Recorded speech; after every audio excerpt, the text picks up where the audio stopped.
నమస్తే. ఇన్నాళ్ళు నన్ను సపోర్ట్ చేస్తూ, ఎంకరేజ్ చేస్తూ మీ ప్రేమని నాకు అందిస్తున్న ప్రతి ఒక్కరికి కృతజ్ఞతలు. అలాగే ఈ వీడియో కూడా ఖచ్చితంగా మీకు ఉపయోగపడుతుంది. లైక్, షేర్ అండ్ సబ్స్క్రైబ్ చేసి మీ సపోర్ట్‌ని నాకు అందించండి. అలాగే ఈ వీడియో పట్ల మీకున్న అభిప్రాయాన్ని కామెంట్ సెక్షన్‌లో కామెంట్ చేసి తెలియజేయండి. ఇప్పుడు వీడియోని చూద్దాం. నమస్తే, వెల్కమ్ టు అవర్ ఛానల్. నేను పద్మిని. ప్రస్తుతంతో పాటు ప్రముఖ ఆధ్యాత్మికవేత్త, నారీసేన ఫౌండర్, దత్త ఉపాసకురాలు, శ్రీపాద శ్రీవల్లభ దత్తపీఠం వ్యవస్థాపకురాలు శ్రీమతి లతా దత్త గారు మనతో పాటు ఉన్నారు. మాట్లాడతారు. నమస్తే అక్క. జై గురుదత్త. శ్రీ గురుదత్త అక్క. అక్క, ఈ కార్తీక బహుళ పక్ష ఏకాదశి వచ్చేస్తోంది. ఉత్పన్న ఏకాదశిగా పిలువబడేటటువంటి ఏకాదశి. మరి ఈ ఏకాదశి వైశిష్ట్యం ఏమిటి, ఎట్లా వినియోగించుకోవచ్చు? చాలా చాలా అద్భుతంగా మంగళవారం ఏకాదశి వస్తోంది కాబట్టి మరి ఎలా ఆ రోజున మనం వినియోగించుకోవచ్చు అక్క? కార్తీక మాసంలో ఉత్పన్న ఏకాదశి అంటే చాలా అద్భుతమైన రోజు అని చెప్పొచ్చు పద్మిని. ఎందుకంటేరా, ఎవరైనా సరే ఏకాదశి వ్రతం మొదలు పెట్టాలి అనుకుంటే, ఏకాదశి వ్రతం అంటే ఉపవాస దీక్షలు చేస్తూ ఉంటారు. అందుకు కూడా చేసావు కదా. దానికి స్వామి మంచి ఫలితాన్ని కూడా ఇచ్చారు నీకు. 100%. ఎందుకంటే ఏది మొక్కుకుని ఏదో చెయ్యాలని కాదు, చెయ్యాలి అనే ఉత్సుకత. ఇంతమంది మీ అందరూ చెప్పటం, సార్ రాసి పంపించటం, దాని వైశిష్ట్యం తెలుసుకుని కూడా చేయలేకపోతే, వయసులో ఉన్నప్పుడు చేయలేకపోతే ఎప్పుడు అనేది అనుకొని చేయటం, స్వామి అనుగ్రహించడం అనేది. అందుకే అద్భుతమైన రోజు అని చెప్పటం కాదు, అద్భుతంగా నీకు వరం ఇచ్చారు.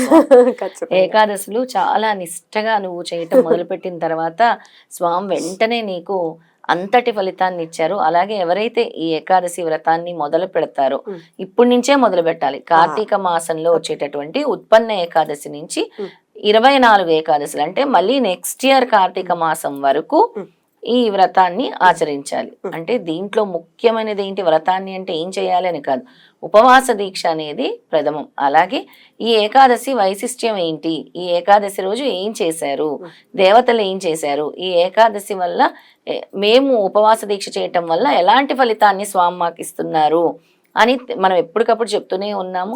దాని వైశిష్ట్యం తెలుసుకోవటం, ఉపవాస దీక్ష చేయటము, ఆ రోజు మంత్రజపం చేయటము, స్వామి విష్ణు సహస్రనామాలు చదవటము, విష్ణుమూర్తిని పూజించటము, అలాగే త్రిమూర్తుల్ని పూజించాల్సిన రోజు కూడా ఈ ఉత్పన్న ఏకాదశి. ఎందుకు అంటే రాక్షస సంహారం చేయాలి అని అంటే ఎప్పుడు విష్ణుమూర్తి ముందుంటారు. అయితే ఈ రోజు ఎందుకు ముఖ్యమైన రోజు అని అంటే, కార్తీక మాసంలో వచ్చింది. విష్ణుమూర్తి మురాసురుడు అనే రాక్షసుడిని వధించాలి అని అనుకున్నప్పుడు ఆ విష్ణుమూర్తిలో నుంచి ఉత్పన్నమైనది ఏకాదశి దేవత, ఏకాదశి మాత అమ్మవారే ఉత్పన్నమయ్యారు. ఎందుకంటే మనకు తెలుసు విష్ణుమూర్తి ఎన్నోసార్లు ఈ ప్రళయాలు రాకుండా మనందరినీ రక్షించడం కోసం ఓ స్త్రీ వేషధారి ఎన్నోసార్లు ఆయన తీసుకోవాల్సి వచ్చింది. మోహిని అవతారం అందులో ఒకటి ముఖ్యమైనది. అలాగా ఇందులో నుంచి విష్ణుమూర్తిలో నుంచి వచ్చింది ఏకాదశి మాత. చాలా చాలా పవర్ఫుల్ డే అని చెప్పొచ్చు.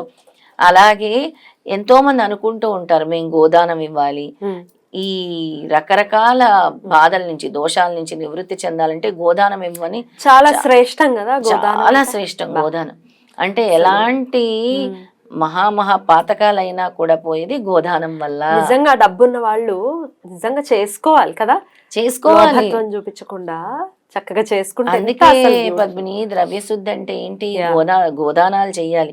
దేవాలయాలు చేసేటప్పుడు నిర్మాణంలో వీళ్ళందరూ పాలు పంచుకోవాలి. బావిలు తొమ్మేటప్పుడు పాలు పంచుకోవాలి. మన పూర్వీకులు చూడు, బావిలకి, నదీ జలాలకి, దేవాలయాలకి ఎంత ఆనందంగా ఉండేవారు. 10 మంది పిల్లలు. ఇప్పుడు ఒక్కొక్క పిల్లల్ని పెంచడానికి మనం ఇదైపోతుంది. అసలు ఒక్కళ్ళు కడుపును పడడానికి ఎంత తలకిందలు తపస్సులు. అసలు ఆ కడుపునే పడట్లేదు పిల్లలు. అంటే అలాంటి కలియుగ దోషాలు చాలా ఉన్నాయి. ఇలాంటి దోషాలన్నీ నివృత్తి అవ్వాలంటే గోదానం ఇవ్వాలంటారు. కానీ ఎటువంటి గోదానం ఇవ్వకుండా కూడా ఈ రోజు ఎవరైతే ఏకాదశి వ్రతాన్ని ఆచరిస్తారో 100 గోవులు ఇచ్చిన ఫలితము, 100 గోవులు ఇచ్చిన ఫలితము ఎక్కడి నుంచి వస్తుంది? ప్రతి దానికి చక్కగా ప్రత్యామ్నాయాన్ని ఏర్పాటు చేసింది మన సనాతన ధర్మము. భగవంతుడు ఎప్పటికప్పుడు మనకి ప్రత్యామ్నాయాలు ఇస్తూనే ఉన్నాడు. భగవంతుడు లేని వాడి కోసం ఇచ్చుకోలేము. ఇప్పుడు నా బౌటి వాళ్ళైతే ఎటువంటి పరిస్థితుల్లో గోదానం అంటే ఎంత అవుతుంది? ఇంచుమించు ₹1,00,000 పైన మాటేనా? ఇప్పుడు మరీ తక్కువ అంటే 40,000, 50,000 మామూలు గోవు అయితే. మంచి గోవు అంటే ఒక 60,000-70,000 అంతే. 80,000, 60,000-70,000, 70,000. సో ఆ క్రతువు బ్రాహ్మడి చేత చేయించుకోవటం ఇవన్నీ అటు ఇటుగా ₹1,00,000 అవుతుంది. యాక్చువల్ గా అయితే చేయొచ్చు, ఎవరైనా చేయొచ్చు. ఎప్పుడు చేయొచ్చు? నెలకి ఇంత అని దాచుకుని చక్కగా చేసుకోవచ్చు. చక్కగా నెలకి ఇంత ఒక 2,000, 3,000 సేవింగ్ గా చేసుకొని దాని ఫలితం అంత ఇంత ఫలితం కాదు. అంటే అన్ని అన్ని ఏవైతే నదులు ఉంటాయో అన్ని నదుల్లో స్నానం చేసిన ఫలితం. పంచమహాపాతకాలు అంటారు చూసి, వాటిని కూడా నివృత్తి చేస్తుంది గోదానము. బ్రహ్మహత్యా పాతకాలు లాంటిది కూడా నివృత్తి చేస్తుంది గోదానము. అంటే ఇంకా నీ కర్మ ఎక్కువ ఉంటే మనం ఏమీ చేయలేము, నీ దోషాలు ఎక్కువ ఉంటే మనం ఏమి చేయలేము, కానీ గోదానంకి అంతటి ఫలితం భగవంతుడు మనకి ఇచ్చాడు. రైట్. ఇంకా అసలు చెయ్యలేని పరిస్థితుల్లో ఉన్నప్పుడు ఈ రోజు ఉపవాసం ఉంటే అది చేసిన, ఈ రోజు ఉపవాస దీక్ష చేస్తూ ఈ కథ ఎవరైతే వింటారో, విష్ణుమూర్తి ఏ విధంగా ఈ రాక్షస సంహారం చేయదలిచారో, అందులో నుంచి ఏకాదశి మాత ఎలా ఉద్భవించిందో, ఈ చిన్న కథ, ఈ 3 లైన్లు కథ విన్నా కూడా అంతటి ఫలితాన్ని స్వామి ఇస్తారు. 100 గోవుల్ని దానం చేసిన ఫలితం ఇస్తారు. త్రిమూర్తులని స్మరించుకోవాల్సిన రోజు కూడా ఈ రోజే అని. అప్పుడు దత్తుడే. త్రిమూర్తులు ఎవరంటే దత్తుడే. ఇంకా దత్తాత్రేయుడిని ఎలాగ మనం పూజించాలి, ఏ మంత్రంతో పూజించాలి అంటే, ఇప్పుడు నేను ప్రతి ఒక్కరికి చెప్తున్నాను, దత్తాత్రేయుడి ఫోటో ఇంట్లో తెచ్చిపెట్టుకోండి. లేకపోతే ఈ ఏకాదశి శుభదినం రోజు మీ ఇంట్లో తెచ్చిపెట్టుకోండి త్రిమూర్తుల్ని. ఎందుకంటే త్రిమూర్తుల్ని స్మరించుకోవాల్సిన రోజు ఇదే రోజు, కార్తీక మాసంలో ఉత్పన్న ఏకాదశి రోజు.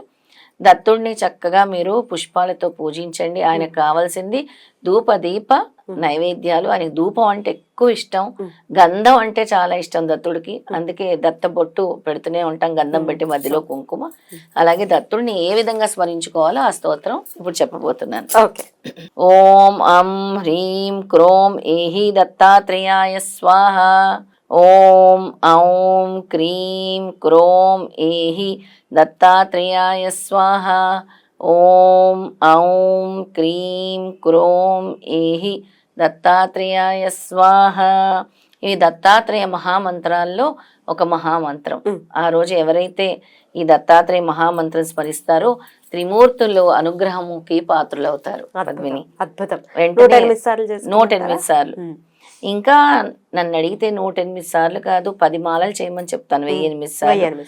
ఇలాంటి ముఖ్యమైన రోజులు, పౌర్ణమి, గ్రహణం రోజులు, అమావాస్య తిథులు, అలాగే ఏకాదశి తిథుల రోజు అత్యంత ఫలితాన్ని భగవంతుడు మనకి ఇస్తూ ఉంటారు. కాబట్టి ఎక్కువ జపం చేయండి అని చెప్తూ ఉంటారు. అద్భుతం, అద్భుతం. చాలా బ్యూటిఫుల్ గా ఎక్స్ప్లెయిన్ చేశారు. ఇక ఉపవాసం అనేది మ్యాండేటరీ, ఇంకా అందులో దీనికి ప్రత్యామ్నాయం అయితే లేదు. కానీ అస్సలు ఓపిక లేదు అంటే షుగర్లు, బీపీలు ఉన్న వాళ్ళు పళ్ళు స్వీకరించవచ్చు, ఫ్రూట్స్ అంటే ఇంకా మరీ సహకరించట్లేదు కానీ మాకు చేయాలని ఉంది, భగవంతుడు అనుగ్రహం కావాలని ఉంది అనుకునే వాళ్ళు ఈ అల్పాహారం అంటే ఈ ఫ్రూట్స్ లాంటివి స్వీకరించి కూడా చేయొచ్చు. రైట్. అద్భుతం. చాలా బ్యూటిఫుల్ గా ఎక్స్ప్లెయిన్ చేశారు.